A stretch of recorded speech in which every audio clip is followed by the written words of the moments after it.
Hello সবাইকে, সবাই কেমন আছো? আজকে আমি মায়ের থেকে মাথায় তেল মাখছি, কারণ কালকে আমি শ্যাম্পু করব। আর শ্যাম্পু করার আগের দিন না আমি অয়েল মাখি, কারণ অয়েলটা মাখলে আমার চুলটা অনেক সফট হয়ে যায়। এটা আমি সবসময় করে থাকি। আর আজকে তোমাদের একটা মজার ঘটনা বলি। আমি যে লাস্ট ভিডিওটা করেছিলাম ট্রলি কিনতে গিয়ে, ওটা দেখার পরে আমার বাবা ফোন করেছে মাকে, ফোন করে বলছে যে অত দূরে কেন গেলে, আমাদের মস্তানপুর থেকে কিনতে পারতে। কারণ এই জন্যই বললো যে আমার আর মায়ের কষ্ট হয়ে গেছে অনেকটা, বাবা ভিডিও দেখে বুঝতে পেরেছে।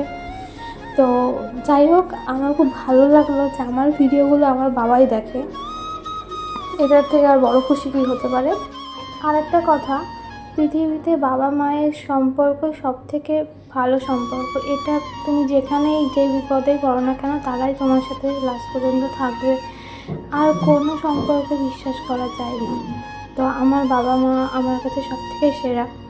আর যাই হোক, এই দেখো আমার মায়ের কিন্তু তেল মাখানো হয়ে গেছে। এখন মাথাটা মাসাজ করে দেবে হালকা হাতে, কারণ আমার না চুল খুব টানাটানি করলে প্রচুর হেয়ার ফল হয়, ওই কারণে হালকা হাতে মাসাজ করে দিচ্ছে।